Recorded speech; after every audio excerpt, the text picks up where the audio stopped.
Hello and welcome to Celtic State of Mind. It is Friday and that means, as always, I'm joined by Tony Haggerty. How you doing, Tony?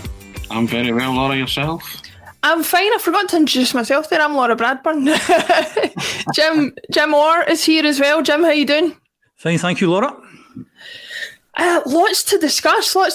As you'll see below, before we go any further, we'll just let you know that the draw happened at 11 o'clock UK time this morning for the UEFA Europa League group stages. Celtic were drawn in Group G, I think it was, with Bayer Leverkusen, Real Betis and Ferencvaros. So plenty to discuss there, which we will get to. But before we do that, we'll go back to last night and what was rather, a night that wasn't good for the heart, let's put it that way. And Jim, I'll come to you first on that. What were your overall thoughts of the game against Alkmaar and the fact that we essentially just scraped our way through in the end?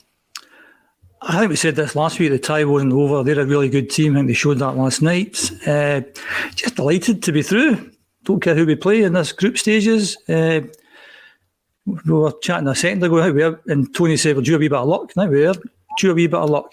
I thought the back four and the goalkeeper were absolutely fantastic, and notwithstanding the wee mistake Hart makes and Starfelt makes, but in terms of the art of defending, tackling, putting your head against balls, shape, set pieces, all that stuff, I thought were really, really good.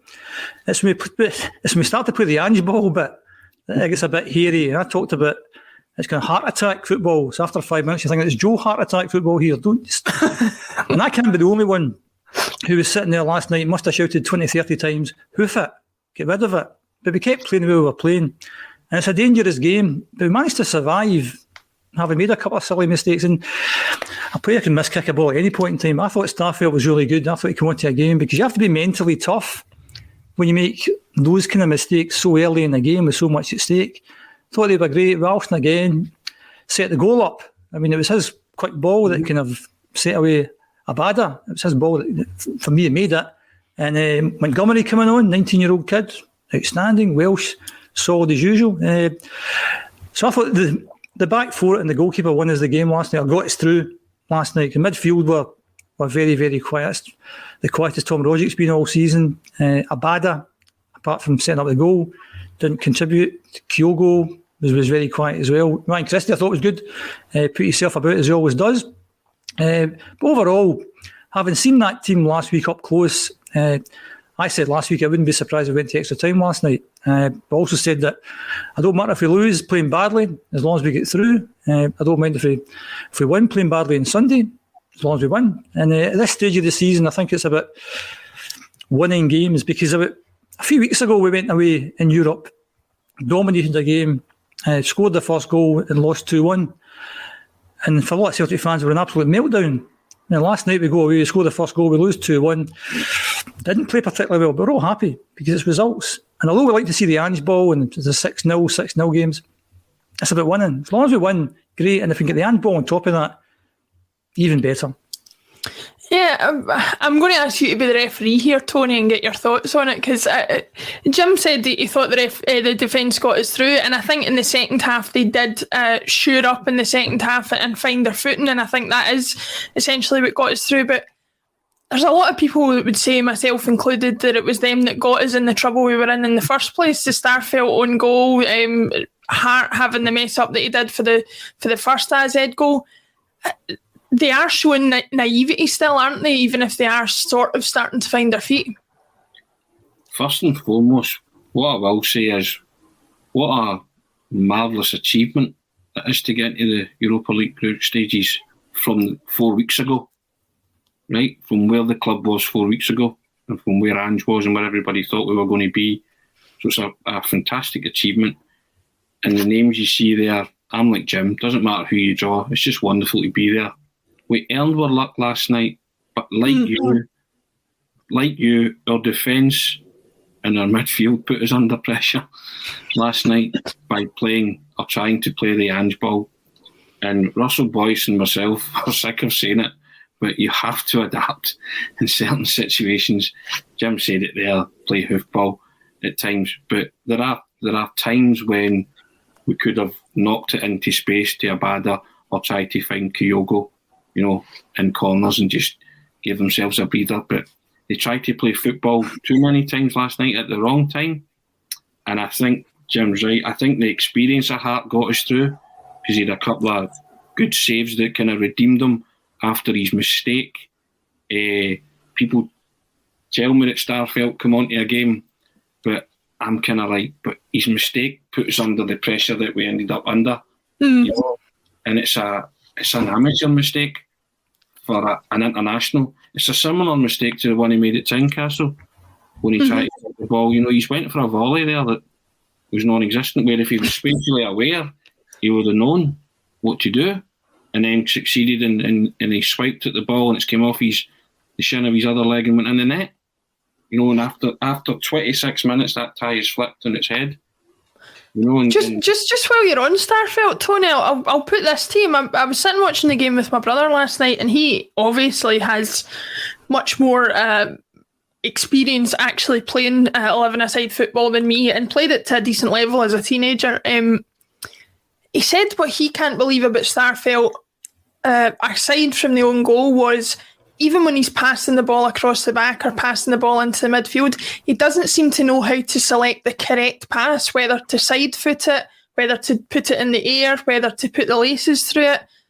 I mean, he's showing a lot of basic sort of lack of knowledge, is he not? Well, I don't know if it's a lack of knowledge, but he certainly looks uncomfortable playing handball, doesn't he?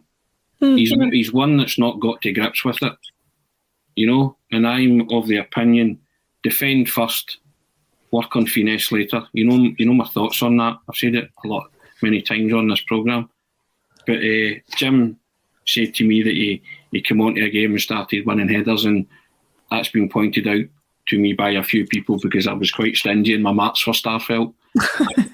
I also, just to clarify what I said earlier, when they were defending really well. When they started to play Ange ball, they struggled.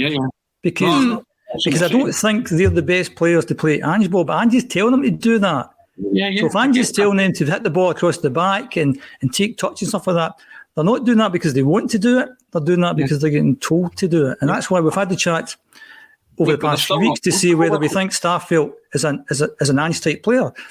And we don't really know that. And I think Ange is going to bring his own types of players in. I thought, the thing is, if you're a defender and you miss-kick a ball, the chances are something bad will happen. And you said Eddie played really well last night. I think he did play well, but he gave the ball away quite a lot of times as well. You can give the ball away a lot of times as a centre-forward and there is no consequences.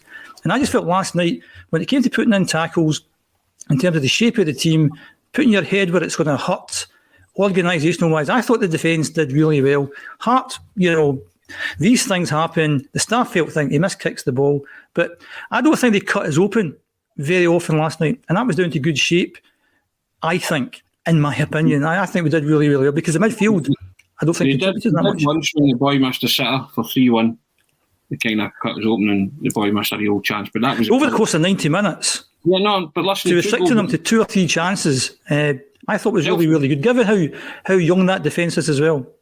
Self-inflicted wounds they scored from. Of course. You know, so you take that on board and, you know, you go 3-0 up in 2 minutes over the tie, you know, it could have been a lot more comfortable. Of course, it should have been, let's be honest. I also think in the first leg, the save by Hart changed the game. Yeah, and then last night, the Hart mistake could have changed the whole tie. Yeah. But as you said, we got a wee bit of luck, managed to get through, and I think over the 2 legs, they were slightly the better team over the 2 legs. To actually manage to get through against a team who are a bit better than you, that's a huge achievement. Yeah, and also I don't think you can underestimate the pass that Anthony Ralston played to Abada for the opening goal. Absolutely, yeah. Fantastic, yeah. Listen, if Dani Alves plays that, you know, you're raving about it. It's a fantastic pass. I mean, it is the definition of a defence splitter because you knew what was going to happen when Abada got the ball because you saw Kyogo running in and you knew Celtic were going to score. And Ryan Christie was waiting there if he wasn't going to get it as well. All he had to do was do what he did. You know, it was a classic Ange ball goal. You know, just a quick, slick, scintillating, attacking, fast-breaking, attacking move. You know, and he caught it, right? And then Anthony Ralston's contribution in that, as Jim said, has made that goal. The rest's easy. Because once you set a winger away and he's looking up when he's seen a centre forward who's lightning, you just play the right pass, and you didn't surprise that it ended up in the net. And also as well, Adam Montgomery coming in, and he was under a lot of pressure, Adam Montgomery, down that side, but he did well. And I like to what Jim said, Ryan Christie helped him because he kept digging in and he was full of running and full of energy. And then when he was switched, when Edward came on and Rogic was taken off, Ryan Christie also played better. So as you say, they earned their luck last night, Celtic, because despite shooting themselves in the foot, they did eventually defend well because they've won through the tie. And it doesn't matter how you do it. Celtic are in Group G alongside Bayer Leverkusen, Real Betis and Ferencvaros, and that's the bottom line. Yeah, and Stone Cold says so, as they say. A couple of comments on YouTube. Thank you for commenting, everybody on Facebook, YouTube, Twitter, Twitch, LinkedIn. We're on 8 different locations. You can catch us on all of them. Please like and subscribe on YouTube especially, and you can win another giveaway. We've got some framed... It's got a framed Fratelli's presentation for sales of one of their albums that is on the giveaway. If you go onto Paul John Dykes' Twitter for the month of August, have a look at that. A couple of comments coming up on YouTube that I wanted to raise. Robot Rock says, "Are you ever happy, Laura?" I'm happy you're watching the show, Robot. Thanks very much for tuning in. William Peden on YouTube says, "Starfelt was not an Ange pick," and that kind of picks up on something you said, Jim, and I did want to raise with you. Starfelt doesn't look comfortable playing Ange ball, and yet we're led to believe he was an Ange pick. Liam Scales has kind of almost fully been announced as a Celtic signing. I think given the history of Ange's football knowledge, I wouldn't assume that a defender from Shamrock Rovers would have been one of his first picks. I wouldn't assume that James McCarthy is an Ange pick. Do you see a kind of a divide between what are definitely Ange signings like Furuhashi and Abada and ones like Starfelt and Scales and McCarthy that definitely aren't? I think it's a really good question. I said before, time is Ange's enemy. He needs bodies in just now, and it's whether Ange can wait to get these other guys in maybe he wants. Maybe he kind of needs must. And I mentioned in previous weeks getting kind of experienced, battle-hardened guys in, and I think Hart and Starfelt, whether people thought they were good last night, I thought those were the guys with those kind of qualities that get you through those kind of games last night. I think we've had this question in the past, the Neil Lennon, Peter Lawwell, who's signing whom type thing. We've all mentioned the Starfelt thing, that he doesn't look particularly comfortable, so that makes you think, is he an Ange signing or not? Who knows what goes on behind the scenes? It's a very complex business trying to get players. Who's to know that Ange tried to sign 2 or 3 players and couldn't get them for whatever reason, and so, well, Starfelt looks okay, let's just get him in. You'd like to think Ange is getting one would assume Ange is getting the final say on all the players, but it could be that it's other people that's bringing players to him, as opposed to Ange coming up with ideas and saying, let's go for this guy. And I think it will take maybe 1 or 2 more transfer windows before he gets all his guys in. Having qualified last night, and I don't think the money is particularly all that much more than what the Europa Conference League will be. I think we've got interest in 4 or 5 days ahead to get some players in the door. And it's a very complex business. We want guys out the door as well. So hopefully he can bring in a couple of Ange players that can play his system, because I've said in the past, or I've said some things in the past, and people have said you're very negative. I'm not negative about any of the Celtic players. I think Ralston was outstanding last night. But can you get a better player than Ralston? Of course you can. Greg Taylor's come in for, some of the boo boys against Greg Taylor. I've never said Greg Taylor's a bad player. To play for Scotland and Celtic and Scotland, he has to be a good player. But, he's maybe not the biggest player. He's maybe not got the best pace. So are you happy with that? Or do you want somebody who's a bit bigger, who can help with set pieces, who's a bit more pace, who help up front?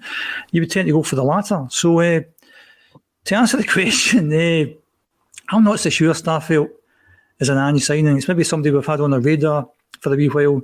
Maybe the opportunity came along. He needed a body. He's an experienced guy. He's battle-hardened. Get him in, he'll do the job. But maybe just avoid him when they're playing Ange ball. Maybe play it from Ralston to Taylor, to Welsh to Taylor to Ralston. Miss out Starfelt altogether. Just let him put in the headers and put in the tackles. Let him defend. Just let him defend. Aye. Hoof it. Aye, Yeah.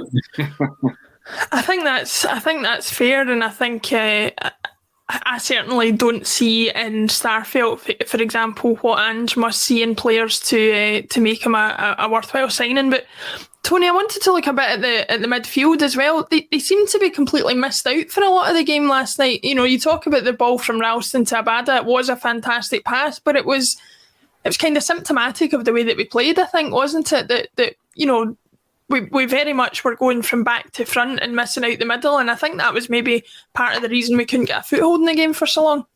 When the change was made, you could have taken any of your midfielders off last night, really, couldn't you? Possibly with the exception of Christie, who was probably shading it, the better of the midfield four, shall we say. But McGregor, Turnbull, Rogic, certainly, when that board was being held up, it was one of those three, wasn't it? Now, you didn't think he would take off the skipper.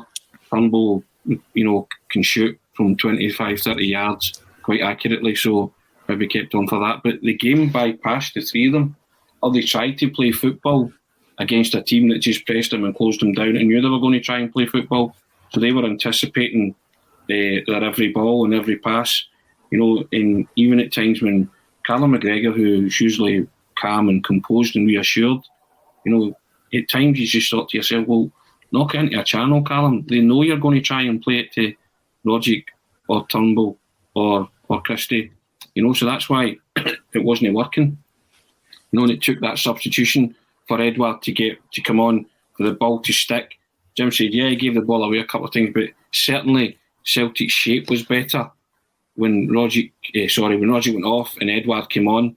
The ball was sticking. They started to make advances into the Alkmaar half, and for the last half an hour were comfortable because Jim said they may be tired a bit, but you made them go long and they wanted to do the high press, but you started to play a bit of football. You got a foothold in the game, which had largely bypassed the midfielders. But after the hour mark, McGregor came into it, Turnbull came into a wee bit, Christie was more of a force, and then Edouard kind of gave a lesson in how you kind of play striker in Europe. You hold it up, you play guys in, and Abada, who Jim said had a pure game, he had a couple of lazy, sloppy passes that could have played Edouard in one-on-one. You know, and these things can make a difference. You know, you have to get that right. You know, as I say about Celtic, got through in the end, but as much as they scored a wonderful goal, there was a lot that didn't function, and it was your tried and tested middle to front that didn't function, strangely enough, last night. And that was kind of, I think there was a wee awakening in terms of the Ange ball, that it ain't going to work every time. And when it doesn't work and you're put under pressure like that by better teams, then you can suffer. You know, but despite the fact that the goals against us were gifted by Celtic, you know, they were still kind of second to a lot of balls last night.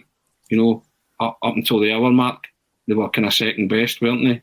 Without actually being totally outplayed.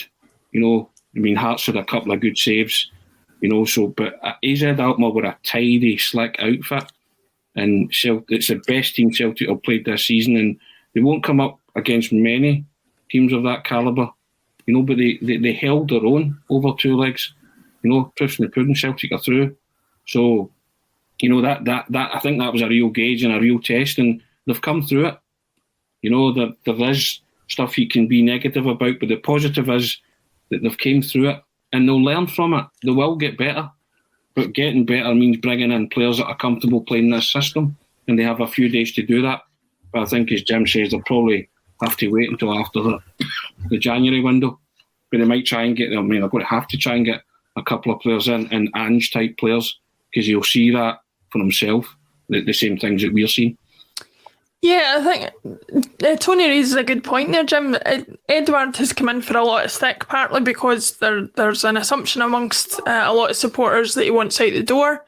There's also, you know, some dissatisfaction, which I've seen as well with his performances. But I think last night, as Tony said, as you've said, as people in the comments are saying, he provided that bit of experience, that bit of calm, that ability to put his foot on the ball and as Tony said, make it stick up top, that just took the pressure off the midfield and the defence for the last half an hour. It was probably the key decision that got us over the line in the end, I think. Yeah, I would say so, yeah. I think them running out of steam maybe after an hour and then us changing the shape a wee bit and we looked a lot more solid. And just to go back to the Starfelt question, I was just thinking there when you were chatting there, I think if Neil Beaton hadn't raised his hand in that Michelin game, Beaton is an ideal Ange player because he's good on the ball. Maybe he's not the best defender in the world. I think Ayer would have been a good Ange player, not the best defender, but good on the ball. Just to finish that one, I'd like to see us sign a big physical player up front who can do what Edward did last night. You know, big target man, get the ball, hold it up, play people in, etc. So hopefully, I would like to see us sign somebody like that. I'd like to see Kyogo playing off a big physical guy, and that's the other thing about last night. Even though people like me are shouting hoof it, you know if you hoof it, it's coming straight back because Kyogo ain't going to win anything in the air.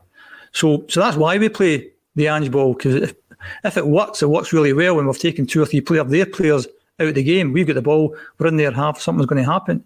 So I also said a few weeks ago, Ange has to play two different types of games. There's games at Celtic Park and there's games away from Celtic Park. And at Celtic Park, wide open spaces, fantastic surface, 60,000 fans behind you, completely different game to going away from home with maybe a smaller pitch, maybe not a good surface.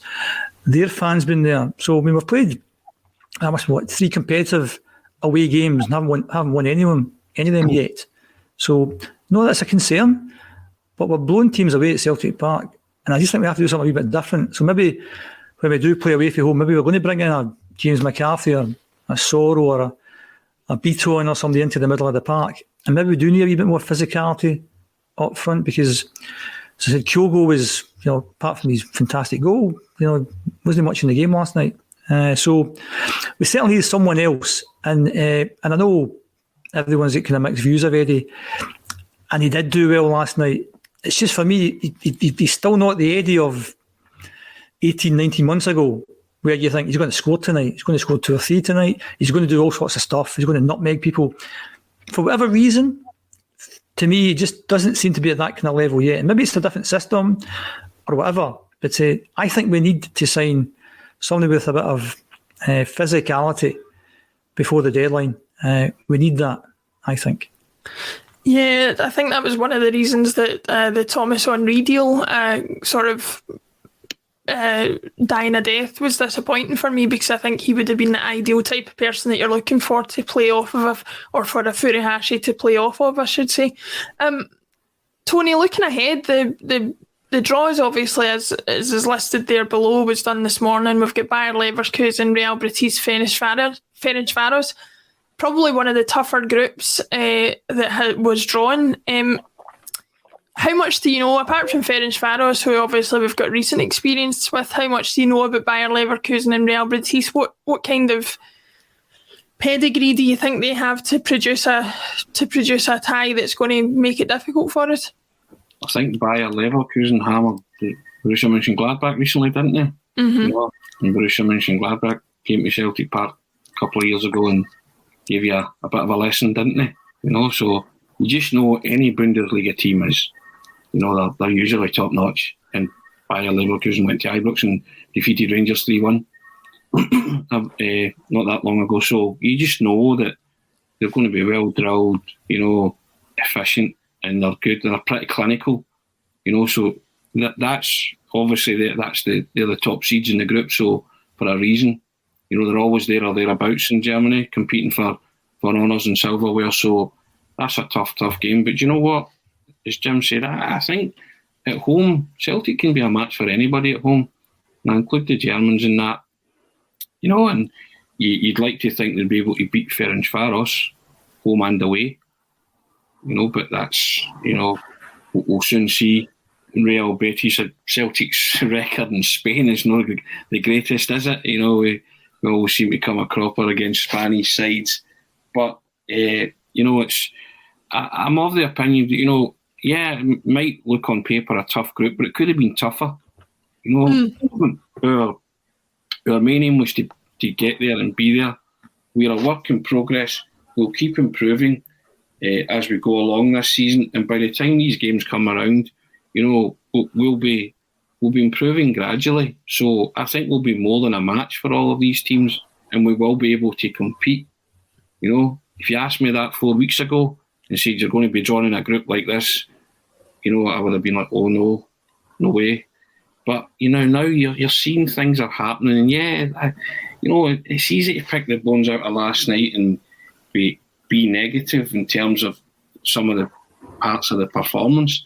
But the huge positive is that they're through. This is where we wanted Celtic to be. You know, the Champions League tie we all said was going to come too early. And it was just the way we lost to a bang average Danish side that everybody thought, you know, if you were to play them now, you would put them out. You would beat them home and away. You know, but we're not playing them now, so we're falling into this tournament, and we got as hard a tie as we could have faced in the playoff round, and we've come through that. So let's accentuate that positive, and also say that by the time these ties come around, we might have a few more players in. Ange Ball we might be more comfortable playing that kind of style, and I think we'll be more than a match for them. Can we advance through the group? I'm looking at it, and it's not a group to fear, is it? No, I wouldn't say so. There's difficult games, but you don't fear anybody in that group, because I think you feel confident in the fact that you can give as good as you get. You know, and that's my thoughts on it. I looked at it, and you know, it's not a group of death. Let's put it that way. Well, Snick67 on Twitch says 3 out of 4 teams are playing in green and white, so that's a beautiful thing in and of itself. Jim, I think the main thing that I found from the draw was, and that was refreshing, was, you know, and this is kind of a very privileged problem to have, but being around European football as we have been for so many years, you know, you come up against the same teams over and over again: Benfica, Villarreal, Lyon, AC Milan, Barcelona. You know, they're just a few of the teams that we've drawn repeatedly in our groups and in our qualifier ties. It's kind of refreshing to be going into a group where, Ferencvaros aside, we're playing 2 teams who we've not got a lot of experience playing. Just gives us something different to look forward to, does it not? I think in any cup competition, I'd always want to play weak teams, because you want to go as far as you can, and if you want to play the bigger teams, hopefully you get into the later stages, then you play the big teams. I've got no great knowledge of European football at all, apart from the fact that they're a German team and a Spanish team. They must be half decent, and the Hungarian team not as good as the other two. We're a pot 2 team. Can we get second place? Of course we can get second place. I think that group's wide open. We could go and win it. We could end up last. Who knows? It's just good being there. I wasn't first who we got. As you said, Tony, Parkhead, Celtic Park, you know, we should be a match for anyone. We could beat those 3 teams at Celtic Park. We could, if we nick 3 points at Ferencvaros and get a point at Real Betis, then that's the second. Not a problem. Move on. I just think that we'll be in a far different place in 4 or 5 weeks' time. Yeah. We'll have a better idea of what we're like. Never mind what they're like. We'll have a better idea of what we're like, you know. And I think it's a bit of a journey, this one, and we're taking steps in this Ange journey, and every game we're learning something new. And what was good about last night, I thought we learned a lot last night. I thought we could have spent the complete hour today talking about last night and all the things that came out of last night, the good stuff and the stuff that maybe wasn't so good. And I kind of felt that we're always going to lose daft goals playing the Ange system. We lost some daft goals last night, but still lived to tell the tale, still managed to get through the game. You know, to lose a game 1-0 by one of those, you know, daft passes in the back 4. So that was good. We lost some stupid goals, but we still, you know, lived to tell the tale. As I said, I think we'll win a completely different place in 4 or 5 weeks' time. I think Ange has done a remarkable job in the however long he's been here, 7-8 weeks. Give him another 4 or 5 weeks. Also, the fact at this stage of the season, the games are coming thick and fast. We're going to get an international break coming up, and hopefully not as many games. I don't think the European games start until at the end of next month. Mm-hmm. So that gives Ange a bit of time on the training pitch, and obviously he's a kind of hands-on guy, which Neil Lennon wasn't. So I think the more time Ange gets on the training pitch, the better the team are going to be. The less games that they play, the higher the intensity they can play as well. So I think we'll be in a completely different place, and I didn't really mind who we got because all the really big teams are in the Champions League, so we're not getting, as you said, AC Milan or Barcelona. And that's not to say these teams aren't very, very good teams, because if you're in the German league and the Spanish league, you must be half decent. But I'm just looking forward to the games. And I think after the 18, 19 months we had of not going to football, I think, people loved that game last week. I said after the Thursday night, it was a fantastic game, two teams going head to head. And what I think you also find with these games, unlike games in Scotland, that those three teams ain't going to come to Celtic Park and park the bus. They're going to be open, expansive games. They're going to be good to watch. And I don't know if they're evenly matched teams, but certainly we're not playing against teams who we should beat or who we should thrash. These will be good competitive games, exciting, and they will all sell out. And after that 19 months that we've been through, I think the fans will just be desperate to go to see them. And hopefully the Celtic board are sensible about how much they charge for these games. Nothing ridiculous. I hope so. I hope if they have control over the pricing and stuff like that, they give us fair pricing so as that families and supporters who don't otherwise manage to get to the games can get along, as well as the season ticket holders who obviously will have to pay more on top of their season tickets to get to these games. So, but hopefully it's all fairly done, and as you say, we can see some good games at Celtic Park. Thanks everybody for watching on Facebook, YouTube, Twitter, Twitch, everywhere that we are broadcasting today. Apologies for my microphone. I think some people in the chat were saying it was a bit hot.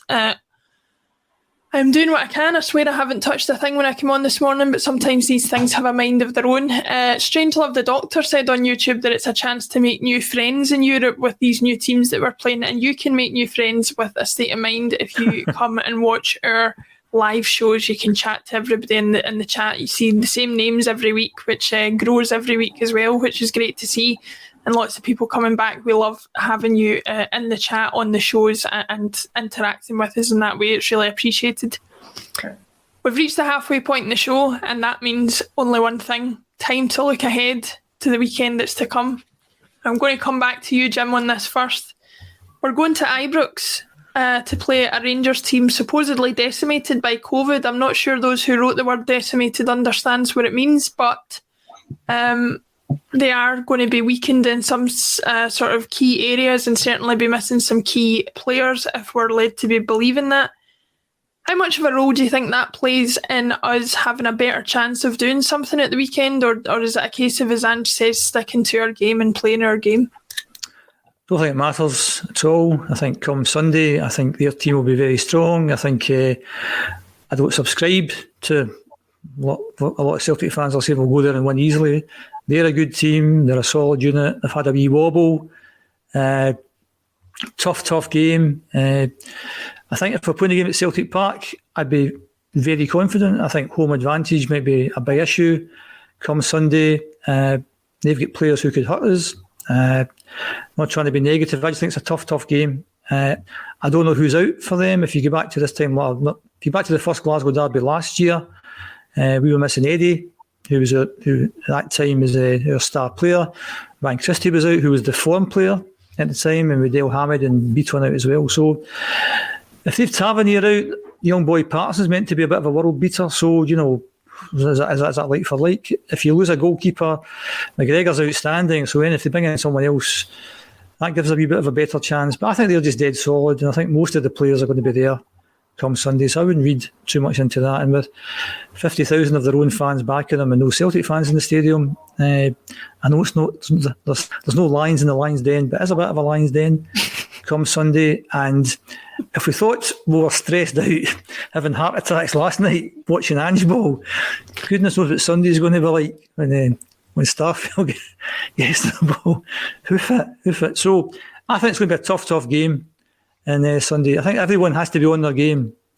8, 9 out of 10s to pick up Tony's marking system. Everyone has to contribute. No daft mistakes, no missed kicks, no goalkeeping rushes of blood to the head. We get chances, we take chances, we're confident, we play on the ball. If we do all that stuff, then no reason why we can't win. But the head says, I think it's going to be a difficult game. And I said at the start, a few weeks ago, if we came out at the end of August, no more than 3 points behind, I'd be delighted with that. The heart says I think we'll win. The head says we might lose. I'm going to go in the middle. I think we'll get a point. I think it'll end up somewhat 2 each. An open game. And I'd be happy with that. Russell's playing about with the buttons in the background. He's getting transit come up here. It was Angie's Tactics that beat AZ 2-0 at Celtic Park. Could have been 3. We just need to sort out the defence. And I think that's the key thing. I think that's what you were alluding to, Jim, there about a draw. We're as likely to concede at the moment as we are to score, kind of thing. Tony, what are your thoughts on looking ahead at how we manage to engage with this team, especially considering, as Jim says, there are going to be no fans in the stadium? How big of a difference will that make for us? I think that's a huge difference, but you have to just go and blank that out. Most players say they don't hear the crowd. Well, Celtic players are going to not have to hear the crowd on Sunday if they can manage it, and blank it out somehow. But I'm cautiously optimistic. I agree with Jim. I think Rangers will have a strong team out, possibly their strongest team. I don't read much into these things because there's new rules concerning COVID regarding players and stuff. So Rangers will have as close to the strongest team, if not their strongest team, out in the park on Sunday. So that's fine. Can Celtic go there and win? Of course they can go there and win. But as Jim says, got to compete. If you go there and compete and play the football that you're capable of, and the football that we've witnessed domestically and in the first leg against AZ Alkmaar, then of course they can win. There's no reason why they can't. But Rangers are a solid side. They're good, and as Jim said, they're good players that can hurt you. So you have to be guarded against that. And you have to, as every player has to win. It's that whole thing about winning their individual battles. They have to do that. But conversely, Celtic have got players that can hurt Rangers. And I think, from middle to front, domestically, they've looked pretty imperious. So you've got this chance to go to Ibrox in that stage and show how good they are. But I think there's a different mindset now. A few weeks ago, Celtic weren't really relishing trip to Ibrox, and they were saying, we'll take a draw if we can. Now a lot of fans are saying, we can turn them over. I don't subscribe to that either. I just think if they can go there and record any kind of win, it would be great.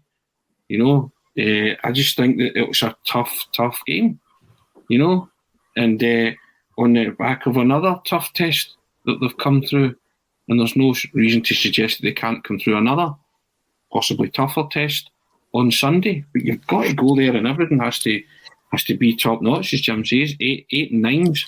Players have to really put in a shift, and can they play Ange ball at Ibrox and be successful? We'll find out. And I also think that if I would play Eddie alongside Kyogo, right? The team that finished last night had been climbed well, with the exception of Montgomery. Depends. You got a call to make there. Might be too big a game for a young guy like Montgomery, but I'd certainly play Kyogo alongside Eddie on Sunday. Maybe Tom Rogic could be the man to miss out in the midfield, and finish with that midfield. As I say, the big call you're probably going to have is, do you throw Scales in straight away if he's here and he's signed? For Montgomery, if Greg Taylor, who looks as if it's a nasty shoulder injury he's got, might not recover in time. So if that's the case, then that's maybe the change you make. But yeah, I would feel a lot more confident if he played Eddie alongside Kyogo on Sunday in the starting lineup.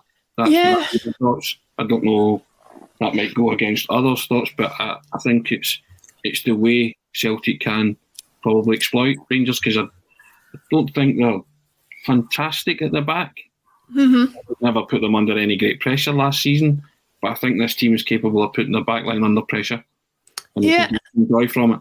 I think looking at the comments coming through, there's a kind of 50-50, and I think we reflect it here in that, for me personally, I would rather see us go with Abada and Christie out wide and Kyogo through the middle. You and some of the listeners, I see Smick67 on Twitch and some others saying that they're in agreement with you that Eddie should be up front and Kyogo out left, the way we finished the match against AZ Alkmaar. Jim, what's your thoughts on that? What side do you fall on in terms of the debate for Sunday about Eddie versus Kyogo through the middle and how that works? I'm on your side, Laura. 2-1 the good guys. I think Kyogo's wasted in that left wing. I thought the St Mirren game last week, watching the game, he was getting frustrated out there. He kept coming inside quite a lot, and another thing I've kind of noticed about him, he keeps flinging himself into tackles he doesn't have to do, and I'm just concerned he gets injured and might get booked for things like that. So I'd like to see him through the middle. If it was the Eddie of 19 months ago, he's a first pick in the team. But I just think Eddie, as I said, for whatever reason, just isn't there. A lot of the Glasgow derbies tend to win in the middle of the park, and we're a very offensive middle of the park. So, does he make a change in there to bring in somebody like a Soro or McCarthy if he's fit or doesn't have COVID, or even near Beaton, maybe somebody like that, just to maybe make that wee change because... no Beaton. Beaton nowhere near that team, Jim. No, but I think... No. I think... As we've all kind of said, maybe sometimes it's a kind of horses for courses, and that's why I keep talking about the time being the enemy thing. If we get out of Ibrox with a point, I think that's okay. It's going to be a hard-fought point to get the point up. To get anything out of the game is going to be hard-fought.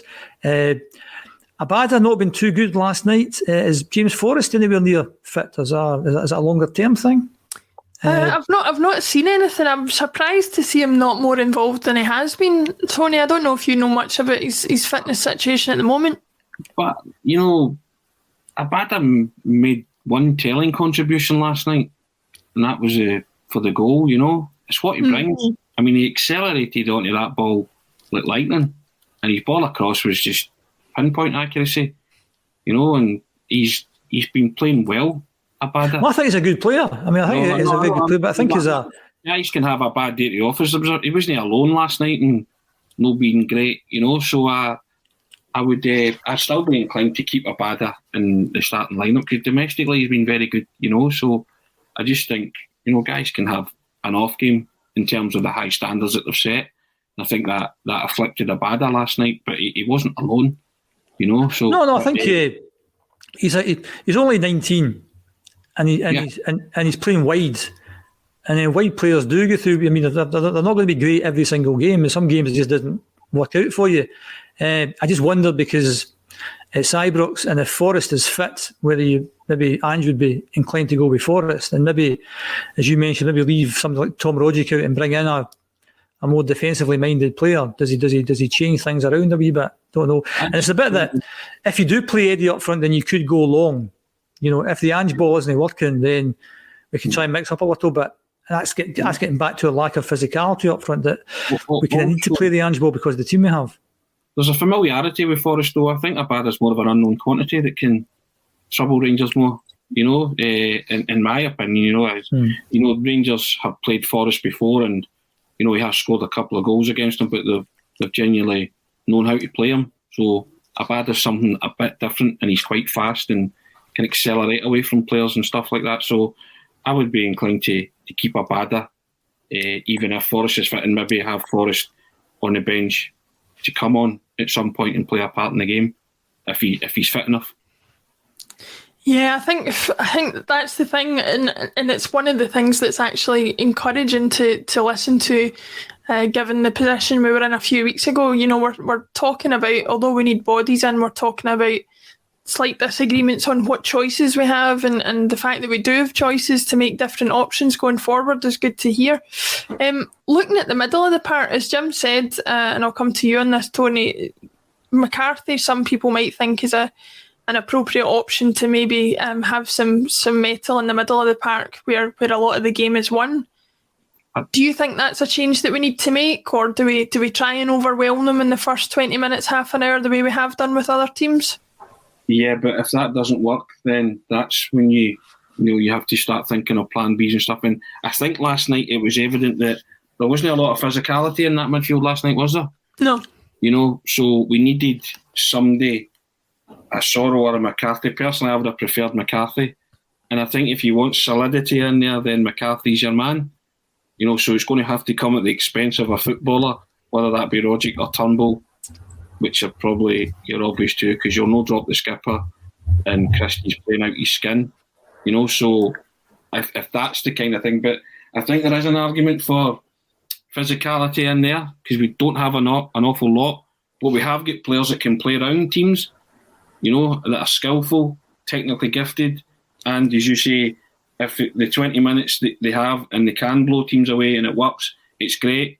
But when it doesn't work like last night, then you have to start thinking, okay, who's going to come in there and perform a function for me to help us get a result? And I think McCarthy would be that best option if that's what he wants to do. Just gives you a bit of solidity there and physicality and because it's going to be a physical battle at Ibrox. That from the off. Your flair players will come in for some treatment. Kyogos of this world, Eddie's if he plays. So that from the off. Because Celtic their style is slick. It's pretty scintillating. How our team's going to cope with that? They're going to mark out your star players for some treatment. I mean, it's no rocket science. They're going to kick you or attempt to kick you. So I think Kyogo knows that already, given the treatment he's had so far. So so that's and why wouldn't they? You've got skillful players that can turn out to be better than the opposition. They're going to use by all means necessary, and if that means brute force, then they're going to do it. So what kind of game is coming up on Sunday. So you think you do. So you have to sort of try and combat that as well. It's all right having football players, but if they're not getting a kick of the ball, and they've been shut down and they've been kicked or whatever, and it's not happening, then you have to try and combat that in some shape or form. So how part of me possibly thinks that it could be tailor-made for somebody like McCarthy, who is battle-hardened and experienced, as Jim says, a lot of English Premier League experience and knowledge, so it might be the time for him to step up to the plate and into the cauldron of Ibrox, because it is going to be a place for cool heads and experience, and the worry is that it bypasses some people, some players, their first experience of it, and they maybe get stage fright because there are no Celtic fans there and it is a bear pit. That's in the back of your mind. You're hoping that doesn't happen, but you think to yourself, don't let it happen, but it's conceivable. That's the thing. So you have to sort of guard against, and the way you guard against this is maybe picking a horses for courses team. Is that some repairs on Ibrox getting done outside one of your windows I can hear? It's me. There's something going on anyway. Yeah. We'll see what happens anyway on Sunday. There's plenty to discuss and plenty to pick over. I think also, Laura, just to butt in there, I think Jim. what's different from this game, from the previous games we played, you said something like we come out in the first 20 minutes all guns blazing. They'll come out in the first 20 minutes all guns blazing. So that's going to be different from what some of these guys have had to face. And I think, and I know it's an old football cliche, you get by the first 20 minutes. And if it's still 0-0 after then we start playing the football, then we get a foothold in the game, and then hopefully we go on and win. But we know what they're going to be like in the first 20 minutes. It's going to be just like all-out attack, and just let's get through that with some calm heads. And if we have to play balls long into the corner and waste a bit of time, whatever it is, just get through that and then start to build it. And that'll be different. And then, as Tony said, we might need some kind of older, cooler heads to get through that period to then start playing the football. Yeah. Another thing I wondered whether it was the new guy we've signed. Could he play left back? I think he can. Yeah. No, the boy from Croatia. Josip Juranovic, yeah. I think he can. He might be worth putting in, given an experienced guy with playing left back as opposed to taking a risk on young Montgomery, who was brilliant last night. It's whether you want to throw him into that game or not. Yeah, I think you have to go with your more experienced players, don't you? That would be my take on it as well. Mine as well, yeah. You've got a Croatian international there. He has to be used. He has to be deployed in some, even if it's an unaccustomed role. Yeah. He's still a defender. I'd go for that as well, yeah. Almost, so I would be inclined to do that too. Yeah. It's an interesting shout, and we'll see what happens. It might come to fruition, obviously, with Greg Taylor having that shoulder injury that I would assume will keep him out of the game on Sunday. To close out the show, and Jim, I'll come to you on this first. I don't really want to go over the the racist incident that happened in regard to Kyogo Furuhashi last weekend. I think, as Ange has alluded to during the week, there's no real debate to be had over that. It's wrong, and there should be a line drawn under it as far as that's concerned. But one of the interesting talking points that I've seen being raised on various talk shows, one of the first ones was BBC Sports Sound, was Tom English. I was going to mention the other one, but I'm not going to bother because, as we all know, it's not relevant. But Tom English raised a point about, whether he said at the time James Tavernier, whether he'll be available or not, but whether a Rangers player might go over and show a sign of solidarity with Kyogo, much similar to the way Scott Brown did with Glenn Kamara last season. Now, not to set you up too much for an answer, Jim, but my feeling on that is I don't feel like any of the Rangers players are obliged to do anything. I think the club have taken very swift action, as they should have done, against the people involved. And I think to put a Rangers player under pressure to make a gesture like that, not only does it remove a bit of the genuine concern that they might have for the player, but I think it can't be directly compared to Scott Brown's, because his was done off his own back, and there would be an element of a Rangers player being pressurised into doing it after what's happened.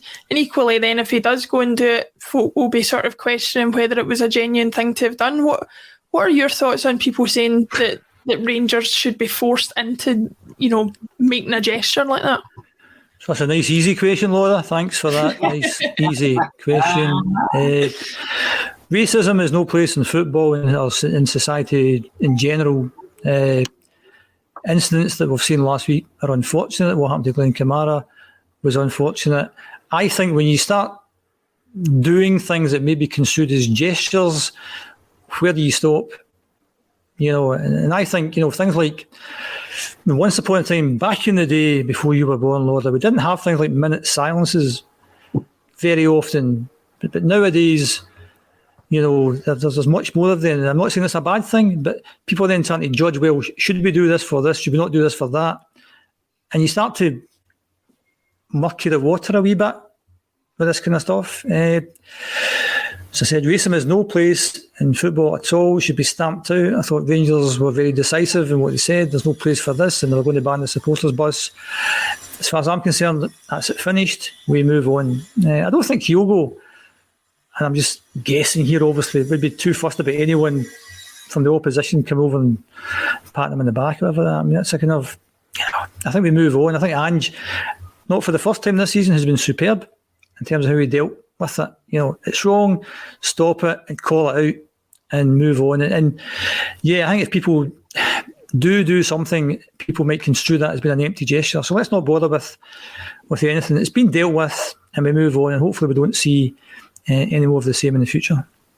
Yeah, I'm inclined to agree with you. I appreciate for everybody watching, and there will be people from all over the world watching, people of all different ethnicities and things, that the ability of three white people sitting talking about this when none of us have been unfortunate enough to experience racism is something that we can only have a limited experience and limited knowledge of how we would feel about it. Tony, it's not really about the racist incident itself, as Jim was saying. It's about the gestures surrounding it. What did you make of the comments that were made, and do you feel like it's a bit of a no-win situation for a Rangers player in this situation, I guess? I think it's unfair on the likes of Tavernier or any Rangers player that maybe had it in their mind to do what Scott Brown did. Because as you say now, they'll question the motives, or you're only doing that because you were forced to do it. I think there are. Football players are quite friendly. Out with the clubs that they play for, stripping away the jersey. And I believe that possibly if Tavernier or anyone else for that matter would have wanted to do that, they would have done it. But would they do it now because they've been kind of, as you say, forced or backed into a corner about it? I agree with Jim. The issue's dealt with, moved on. Ange Postecoglou, whose birthday is today, I believe. So we'll say happy birthday to... Happy birthday, Ange. He dealt with it brilliantly, so we don't need to rake over the coals of the incident itself, and Rangers dealt with it swiftly. But I think they've put an unnecessary pressure on the Rangers players to actually do a gesture. But let's be honest, footballers are human beings. They get affected by things, and the football family and all that. Only footballers can experience, or can empathise with experiences that players have gone through. So I would think that Tavernier would probably be one of the first to say to Kyogo, we stand behind you, Glenn Kamara for that matter. You know what I mean? But as I say now, there's the eyes of the world are on this game now, and the eyes of the world are now on the Rangers players to do that. And I think it's unfair because it strips away the goodness from it. Because even if somebody does do it, then there's going to be the finger of suspicion on it. You didn't do it for the right reasons. And that's pretty appalling, actually. Because I think footballers, regardless if you play for Celtic, Rangers, Partick Thistle, Cowden, Beath, you're a human being. Human beings usually do the right thing, in my opinion. I like to give human beings the benefit of the doubt. Our manager said that himself. It's about being a human being. And see if a Rangers player does go up to Kyogo on Sunday and says, we stand with you, or gives him, shakes his hand or whatever, then I'm going to take the goodness out of it and say, thanks very much and fair play to you. And I don't want the scrutiny about it. Whoever steps up to the plate and does that, then great. But see, if none of the players do it, then it won't perturb me and I won't be upset by it. But I'd like to think somebody would maybe do it, but it's purely up to them. And I think that they've been put under unnecessary pressure to approach Kyogo and shake his hand. But I still maintain that footballers, by and large, they're human beings and they're good people.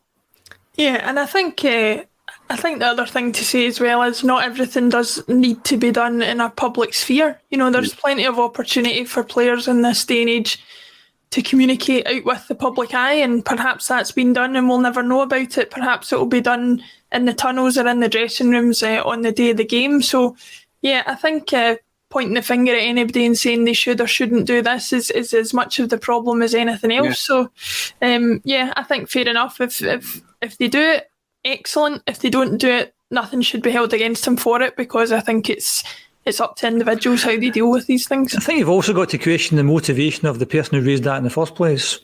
Yeah. It's put something in the public domain. You think, well, nobody was bothered about that. Just move on, because all racists are morons anyway. So you don't give them oxygen. We'll go and do another thing that's going to highlight, publicise things. So I'm not sure why somebody would raise that in the first place. And as you said, Laura, for all we know, there's people, all football players. I mean, I don't think we can look to football players to be role models for the rest of society. And I'm pretty sure guys like James Tavernier, whoever might, see Kyogo in the tunnel before the game and maybe say something to him. And if he does that, then that's fantastic. If he doesn't do that, it doesn't matter anyway.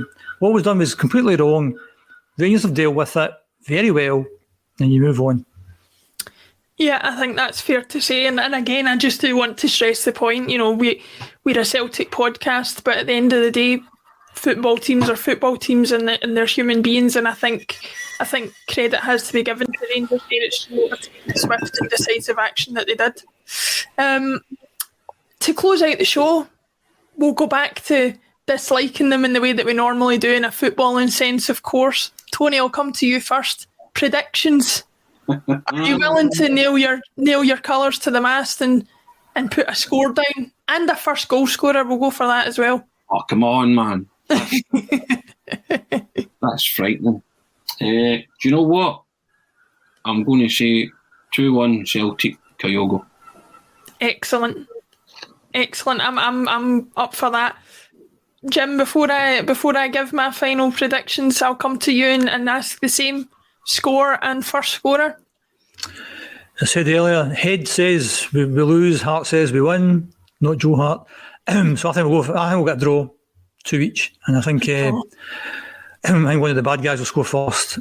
We'll equalise. We'll go 2-1 ahead, and then we'll lose an Ange Daft goal in the last minute and draw 2 each.